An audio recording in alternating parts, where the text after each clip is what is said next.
Gracias, familia, por venir a la casa de Dios a adorarle.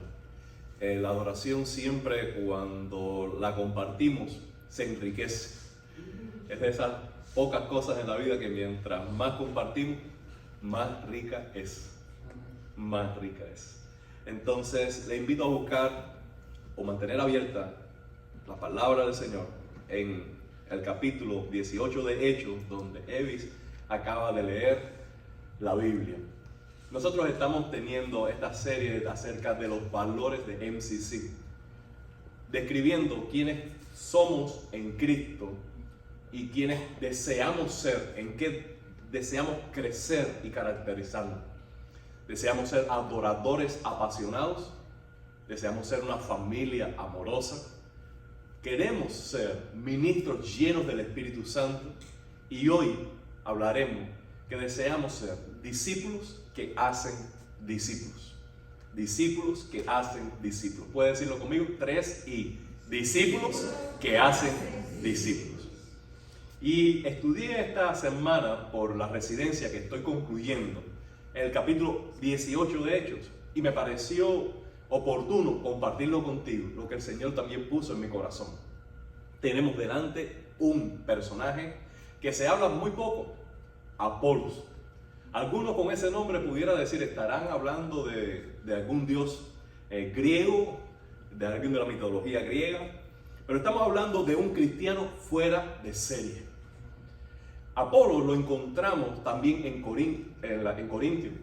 Cuando nosotros leemos la carta a los Corintios, capítulo 3, la iglesia estaba dividida y uno de los partidos seguía a Apolos. Entonces, Apolos estaba compitiendo por el corazón de las personas de Corinto a la altura de Pedro y a la altura de Pablo. Claro, no era Apolo el que competía. Le estamos diciendo, eran las personas de cuánto fans tenía allí en Corinto. Apolo nunca rivalizó con Pablo. Nunca tuvo interés de sobresalir más que Pedro, de ser el principal entre los apóstoles. Entre ellos no había esa disensión, esa división, no había esa carnalidad ni ese debate. Pero lo que estoy diciendo con esto es que era alguien sobresaliente. Y lo que más se nos dice acerca de Apolo está en este capítulo. Apolos nos va a servir a nosotros de ejemplo. Como ya lo hicimos con María para hablar del valor de adoradores apasionados. Como ya lo hicimos también entonces con Bernabé para hablar de ser una familia amorosa que es generosa y servicial. Como hablamos de Pablo acerca de los dones, hoy Apolo nos va a servir como ese ejemplo de un creyente que es un discípulo que está dedicado a ser discípulo.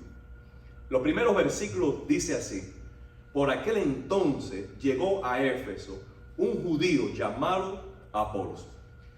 El contexto nos ubica que Pablo había llegado primero a Éfeso, pero tuvo una visita rápida. Compartió el evangelio en la sinagoga y allí encontró personas que estaban sedientos del evangelio y querían más de la doctrina. Sin embargo, Pablo tenía otros planes y salió apresurado de Éfeso. Cuando Pablo salió de Éfeso, llegó Apolos detrás. Y él fue entonces a la sinagoga, donde mismo Pablo estaba predicando el evangelio. ¿Y qué sucedió? Era natural de Alejandría. Los judíos de Alejandría tenían una herencia de conocimiento de la ley sobresaliente. La escuela de Alejandría, según me estaba diciendo Magdiel, era una de las que competían con las escuelas de Jerusalén. Era personas muy dotadas en el conocimiento de la ley. Él viene de un contexto entonces gentil griego, pero con una herencia judía, con una capacitación y un entrenamiento en la ley de primer nivel. Y qué sorprendente cómo nuestro background antes de Cristo, una vez que venimos a Él, viene a ser herramienta en sus manos, como fue también con el apóstol Pablo. Todo lo que conocía, toda esa pericia al manejar la ley, luego se puso a los pies de Cristo para poder demostrar que Cristo era el Mesías que anunciaba la ley. Entonces, déjeme hacer un alto aquí mismo para estimularlo a que no eche a la borda todo lo que ha aprendido antes de conocer a Cristo. No echar a borda todo el conocimiento, el entrenamiento, las experiencias que has tenido en la vida que llamamos secular. ¿Por qué? Porque en eso Dios ha estado obrando para prepararte, y aunque en algún momento con motivaciones no santas y con métodos no santos, nosotros usamos ese conocimiento y esas habilidades para nuestros propósitos egoístas, ahora podemos rendirlo a los pies de Cristo. Y eso puede ser de gran bendición. Apolo era un hombre ilustrado, dice la Nueva Versión Internacional. Con eso quiere decir alguien acabado, que brillaba, sobresaliente, alguien preparado, poderoso en el uso de las Escrituras.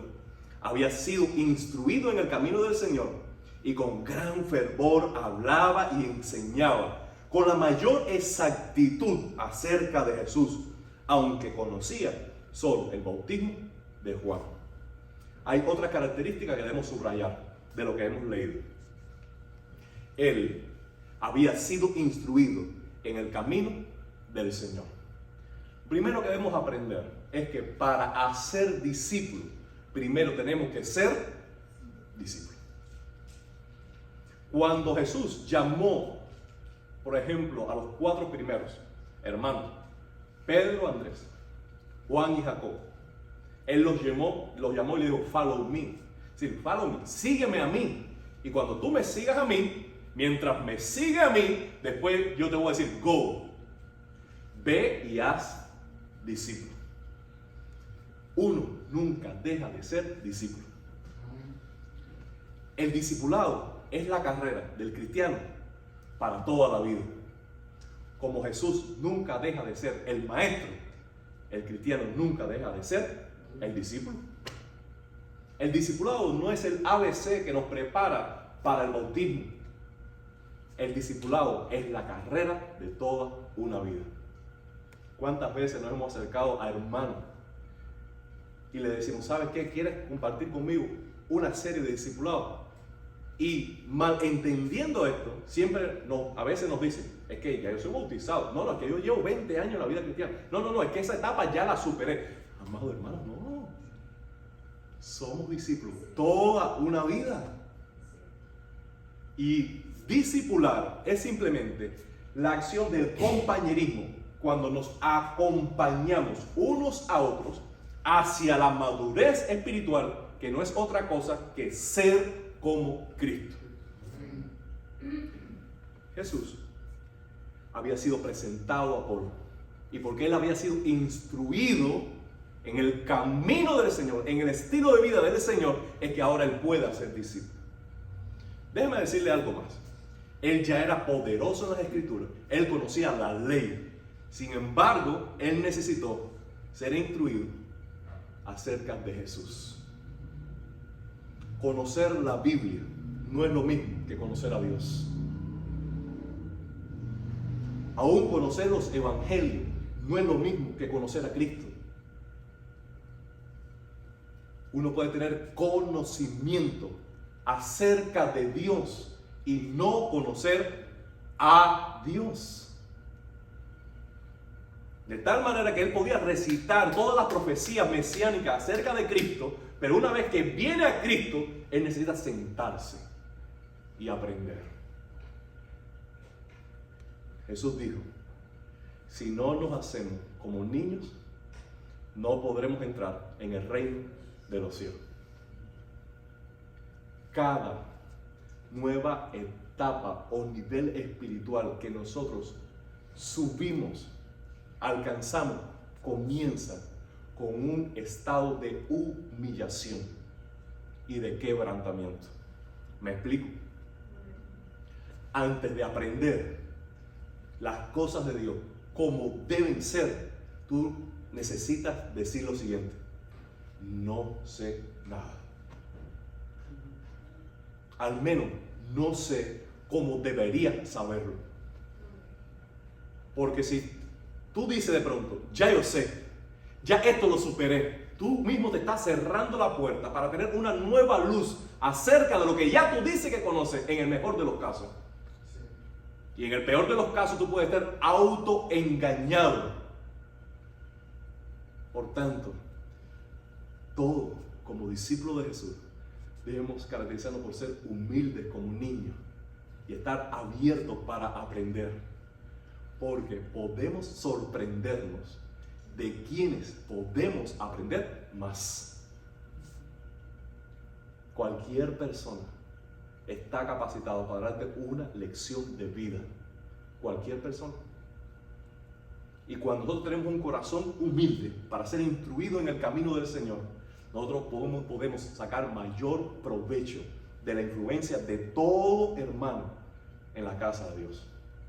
De los que llevan mucho tiempo, de los que llevan poco tiempo, de los que tienen mucho conocimiento o los que son aprendices. De todos podemos aprender. Solo necesitamos un corazón abierto para ser instruido en el camino del Señor. Además de esto, él hablaba con gran fervor. ¿Por qué alguien puede hablar con fervor acerca de un tema? ¿Usted ha escuchado a un pescador hablar de su pesca? Salimos el sábado, levantamos temprano. Ya la emoción, el tono, ya tú dices, oh, qué gran aventura. Aunque al final dices, ¿sabes qué? No pescamos nada. Yo, para quedar bien con mi esposa, lo que hice fue llegar ahí a Maratón y comprar en el mercado de pescado y llegar allí con...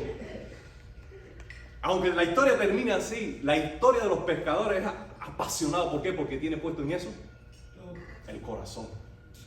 Ha esperado días, si no semanas, para ese momento anhelado de tirar el bote al mar. Y habla con fervor. Cuando nosotros nos vamos de vacaciones, nosotros tenemos un recorte de las mejores fotos, de los mejores videos, y llegamos al trabajo, llegamos a la familia deseosos de compartir. El clímax de las vacaciones es el momento en que nos reunimos para hablar de lo vivido. Y mientras más se habla, mientras más se comparte, es como que el gozo crece más todavía por la experiencia vivida. Pero ahí hay fervor, hay entusiasmo cuando se comparte. Bueno, eso es lo que caracterizaba al apóstol Pablo, todos los discípulos y también a Apolos. Fervor, pasión por compartir a Cristo. Es la gracia de Dios que no podemos resistir, la que nos está poniendo fuego en el alma. Y como dice Jeremías, yo quise callar, pero no pude. Era un fuego que me consumía en mi interior. Y ese fuego en mi interior se expresa con entusiasmo al hacer discípulo. Hemos comprendido bien el Evangelio cuando ha captado toda nuestra alma, todos nuestros sentimientos, todos nuestros anhelos, y somos un todo entregado a la comunicación del Evangelio. Sin ese fervor, sin ese entusiasmo, las mejores noticias son malas noticias. Las buenas noticias deben ser compartidas con el fervor de una celebración, para que no solamente el contenido del mensaje llegue, sino el impacto del resultado que provoca esas buenas noticias.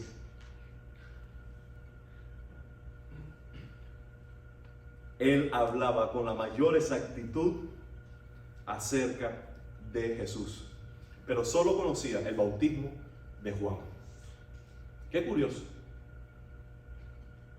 Había conocido a Jesús, hablaba de Jesús con la mayor exactitud, pero esa exactitud de la cual hablaba con Jesús no era perfecta, sino con la mayor exactitud que él podía en ese momento. Y esto tiene para nosotros una gran lección también. No necesitamos saberlo todo para comenzar a compartir lo que ya comprendemos. ¿Cuál era el evangelio que conocía el endemoniado de Gadareno? Yo estaba endemoniado, vino a Cristo a mí, me liberó, me transformó, me perdonó, ahora soy una nueva persona. Y Jesús le dijo, ve y cuenta eso a toda tu familia. No sabía más evangelio que ese. Pero él llegó a esas 10 ciudades de la región de Decápolis y compartió el evangelio con todo. ¿Cuál era el evangelio que conocía la mujer samaritana? Vengan a ver a un hombre que me dijo todo lo que yo he hecho. Y toda ciudad se convocó para escuchar a Cristo con ese sencillo mensaje. ¿Cuál fue el mensaje de Jonás para Nínive? En 3 días Dios va a destruir esta ciudad. Y de mala gana lo hizo.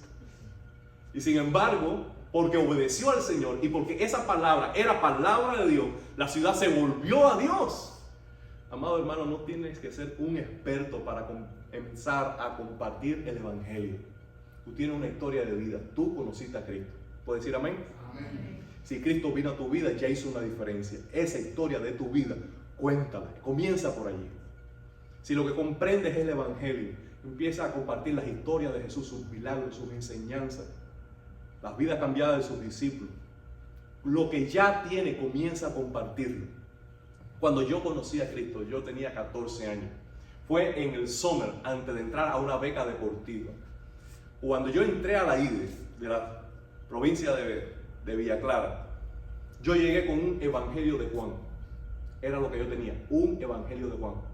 Y un librito que se llamaba 24 horas con Juan, que era de cada capítulo 5 o 6 preguntas del capítulo.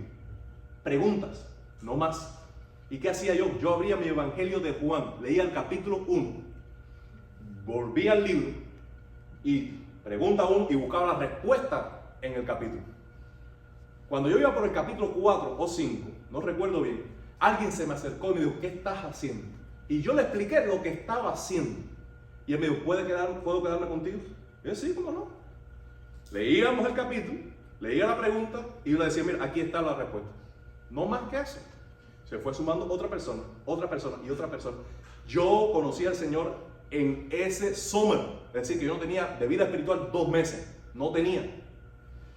Para mi sorpresa, en varias ocasiones, durante una semana, yo estaba en la parte de arriba de una litera y tenía todo el albergue de 3 deportes.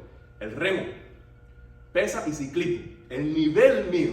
Y yo estaba leyendo la Biblia en alto. Haciendo la pregunta y respondiéndola después de la lectura de la Biblia, con 2-3 meses de vida cristiana. Yo miro ahora hacia atrás y yo digo, ahí estaba Dios. En ese momento yo no sabía lo que estaba pasando, no sabía lo trascendente que podía estar pasando, pero ¿conocía yo algo acerca de Dios? No, tenía solamente un evangelio, tenía preguntas y las respondía a la luz de la Biblia. Y todos escucharon el evangelio. Y de ese tiempo, el Señor levantó también a alguien para el ministerio. Entonces, ¿cómo Dios obra? No depende de tu conocimiento, sino depende de tu obediencia. De tu obediencia. El poder es del Espíritu. La palabra es del Espíritu. Solamente obedecen. Y habla el Evangelio.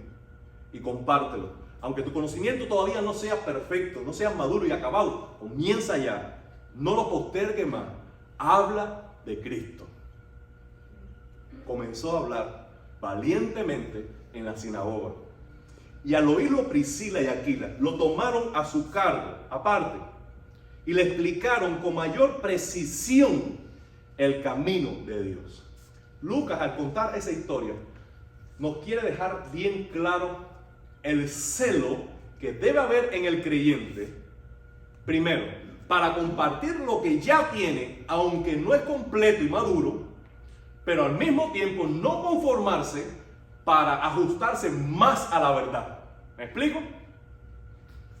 El Señor no va a estar demandando de ti algo que no te ha compartido, sino más bien lo que ya te ha compartido, ¿qué estás haciendo con él?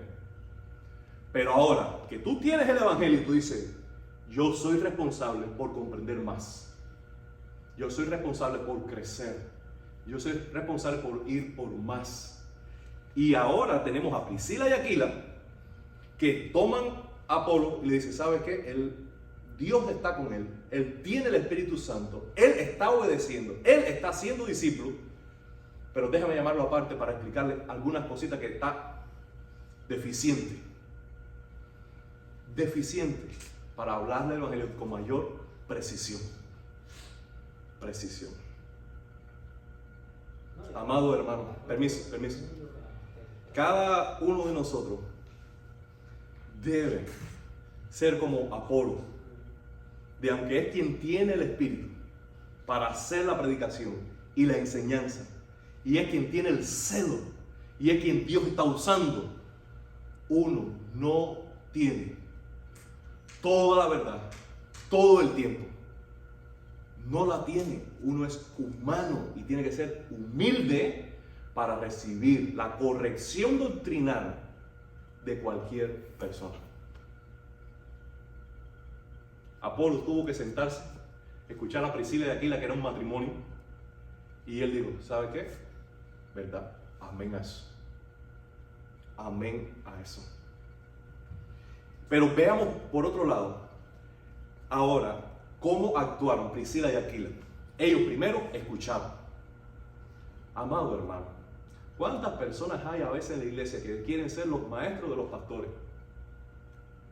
Amado hermano, debemos empezar a ser humildes y reconocer el liderazgo de los pastores para luego tener la oportunidad de enseñarles a ellos.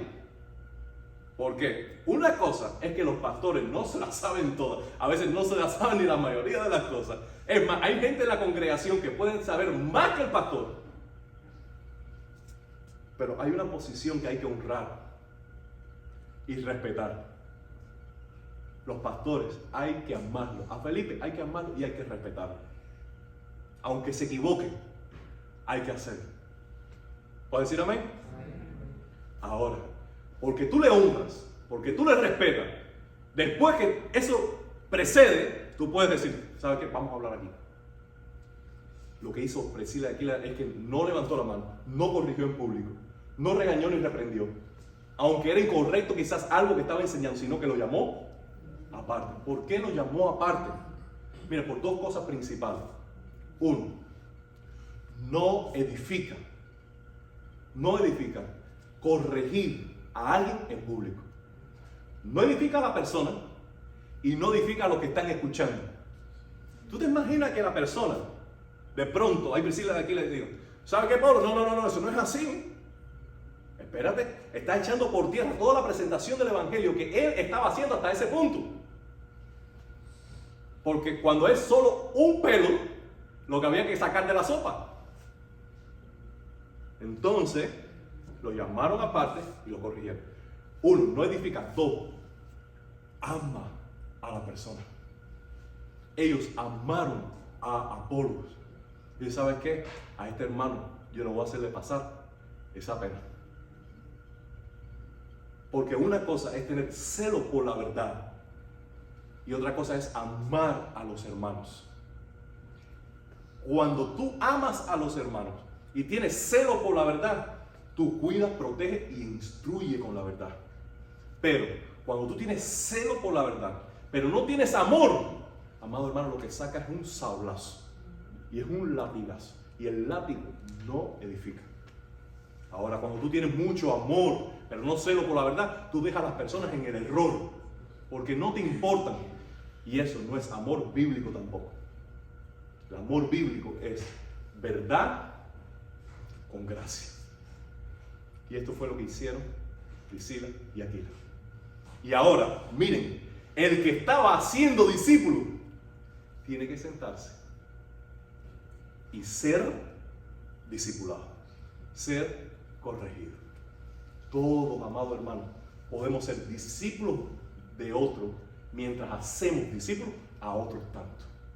Todo, hasta yo necesito tener personas por encima de mí que inviertan en mí, a quienes yo rinda cuenta. No hay persona en el cuerpo de Cristo que pueda ser saludable sin rendirle cuenta a nadie. Todos necesitamos rendir cuenta a alguien en la vida espiritual. Eso es saludable. Apolo lo entendió, recibió la amonestación y siguió su camino. Hasta este punto quiero hacer algunas implicaciones, conclusiones sanas. Primero, el talento no puede sustituir jamás el conocimiento de la verdad. Repito, el talento no puede sustituir jamás el conocimiento de la verdad. Por mucho conocimiento que tenga de la ley, por mucha habilidad que tenga para comunicarla a Apolo, él necesita ser corregido, porque es más importante conocer la verdad que la forma en que la comunicas. Por tanto, no nos dejemos deslumbrar jamás por personas que pueden tener mucho talento para tomar nuestra atención, para comunicarnos cualquier idea o pensamiento, si no está respaldado por un contenido correcto. Hay una premisa en el marketing de la cual nosotros podemos aprender algo. El marketing dice que la imagen es igual al contenido, o la imagen es más importante que el contenido. Te pueden estar diciendo que la Coca-Cola es veneno, pero ya te han vendido a través de la imagen ese contenido que no es el mejor. Nosotros no podemos decir que la imagen es igual que el contenido. El contenido es más importante. Es más importante lo que te enseñan que cómo te lo enseñan. ¿Cómo te lo enseñan? Nosotros quisiéramos tener el método perfecto, la ecuación perfecta, la fórmula perfecta. Alguien que nos enseñe lo correcto de la manera correcta. Quisiéramos todo, pero el mismo apóstol Pablo dice, aunque yo sea tosco con mis palabras, no lo soy así con el conocimiento. Es decir, que Pablo no era Apolos. Apolos superaba a Pablo por crecer. Sin embargo, Pablo no se avergonzaba de eso, porque él tenía lo más importante, y es la comprensión, la luz de qué es el evangelio. La dieta que usted necesita para crecer y agradar a Dios es el evangelio puro. El evangelio puro. No se haga adicto por los mensajes atractivos. No se haga adicto por las imágenes impresionantes, por la elocuencia de nadie, por los medios o las plataformas o la música o las luces de nadie. Hágase adicto solo al contenido de la verdad, del evangelio, porque sin ese te desnutre y mueres espiritualmente. La segunda implicación que quiero dejarles es esta: se necesita humildad para reconocer el error bíblico. Todos nosotros, yo soy muy apasionado con la doctrina y yo necesito aprender humildad para que cuando alguien me enseñe la Biblia, yo decir, ¿sabes qué? Eso no lo había visto. Dame un tiempecito, déjame ver esto ahora, porque no me he dado cuenta de esto. No nos veamos nunca como un producto acabado, sino un producto en proceso. En proceso. Y busquemos la manera de edificarlo multidireccionalmente. ¿Qué quiero decir con esto? Apolo está al frente, está enseñando el evangelio. Las personas están sentadas allí, pero quienes están sentados no omiten su responsabilidad de edificar al que habla. Amado hermano, la enseñanza no va aquí en una sola dirección. La edificación no puede ir en una sola dirección. La iglesia no se trata de que uno es el que habla y los demás callan. No, sino que todos tenemos el Espíritu Santo, todos tenemos la Biblia, todos tenemos una experiencia con Cristo. Y hay tiempo para hablar y hay tiempo para escuchar. Por tanto, no sienta que tu responsabilidad solo aquí es aprender. No, tú puedes enseñarme a mí. Tú puedes corregirme a mí. Tú puedes educarme a mí y invertir en mi edificación, en decir las cosas de una mejor manera, en decir las cosas más exactamente con el respaldo bíblico, en decir las cosas de una manera contextualmente, cultural, más relevante. Tú puedes edificarme a mí. Y a través de esta responsabilidad mutua de los unos por los otros, podemos crecer en el Señor. Todos nos necesitamos. Todos nos necesitamos para crecer. De eso se trata el discipulado. Discipulado no se trata de que yo soy el maestro, tú eres el discípulo y aquí estás para escuchar, sino que tú también puedes edificarme y podemos edificar a otros dentro de la iglesia. Mira qué lindo, amado hermano. Apolos, a partir del versículo 24, dice, quería pasar a Acaya. Los hermanos lo animaron y escribieron a los discípulos de allá para que los recibieran. Cuando llegó, ayudó mucho a quienes por la gracia habían creído, pues refutaba vigorosamente en público a los judíos, demostrando por las escrituras que Jesús es el Cristo. Qué rico está ese pasaje. Ahora él, instruido de mejor manera, él no se desanimó, sino que dice, ¿sabe qué? Ahora entiendo más. Ya terminé mi trabajo aquí y voy a Acaya. Acaya es la región donde está Corinto. Y ahí llegó a Corinto. La palabra dice que los hermanos lo animaron y lo apoyaron. Una vez más, vemos ahí la necesidad de que nosotros nos apoyemos y nos animemos los unos a los otros. Y una vez más, no me voy a cansar de decir esto jamás, yo los necesito a ustedes. Yo los necesito. Ustedes vienen quizás sediento, hambriento de una palabra del Señor, una palabra de aliento, de consuelo, de instrucción.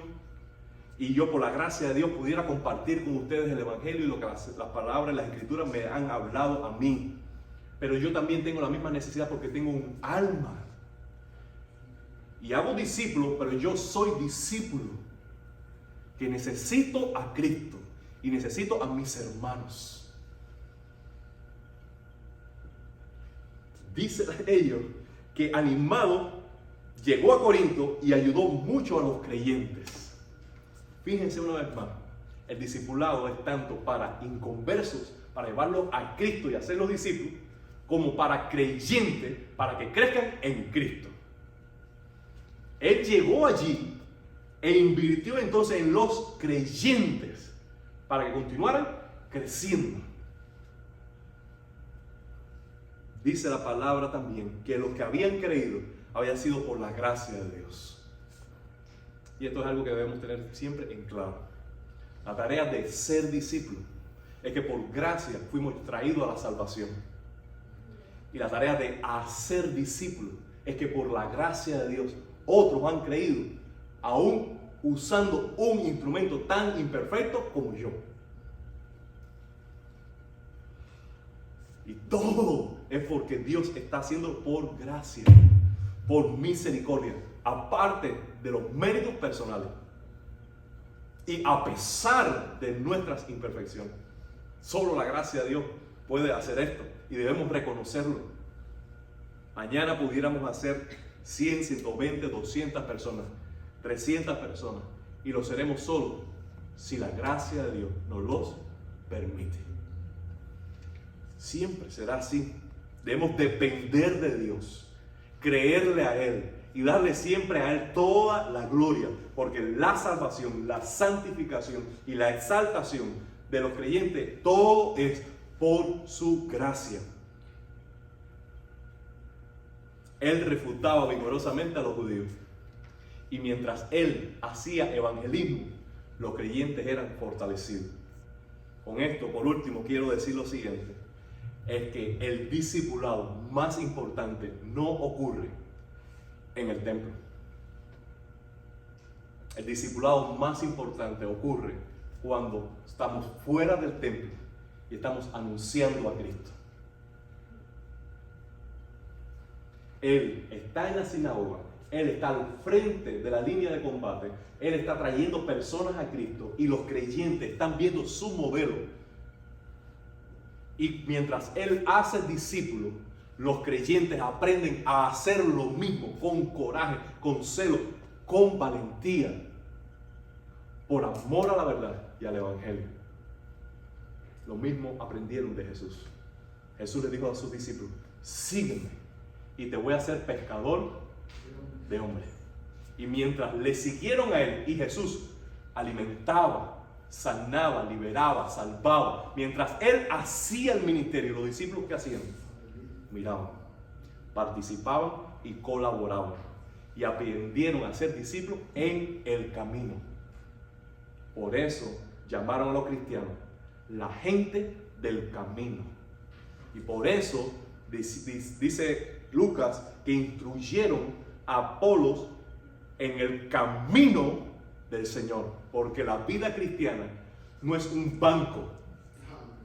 La vida cristiana es un camino, es un estilo de vida. Entonces, la metáfora que nosotros debemos tener en mente es que yo no estoy en un banco para estar estático, aprendiendo solamente y recibiendo. No, yo estoy en el camino. Y mientras estoy en el camino, siguiendo a Cristo, yo estoy haciendo discípulos. Aleluya. Aleluya. Necesitamos más gente valiente que se levante mirando afuera al necesitado, al pobre, al enfermo, al oprimido, al perdido, y digan, ¿sabes qué? En el nombre de Cristo yo voy. En el nombre de Cristo yo voy. Voy a hablar, voy a sanar, voy a proveer, voy a acercar personas al Señor, porque el Espíritu del Señor va a estar conmigo para hacerlo. Gloria a Dios por eso. Gloria a Dios por eso. Necesitamos esta iglesia, más como Apolo, que es discípulo y que hace discípulos. ¿Están de acuerdo conmigo? Yo invito a inclinar su rostro y hacer una oración mientras nos preparamos para hacer una última alabanza. Ore usted con sus palabras. Responde al Señor conforme a lo que Él ha hablado a tu propio corazón.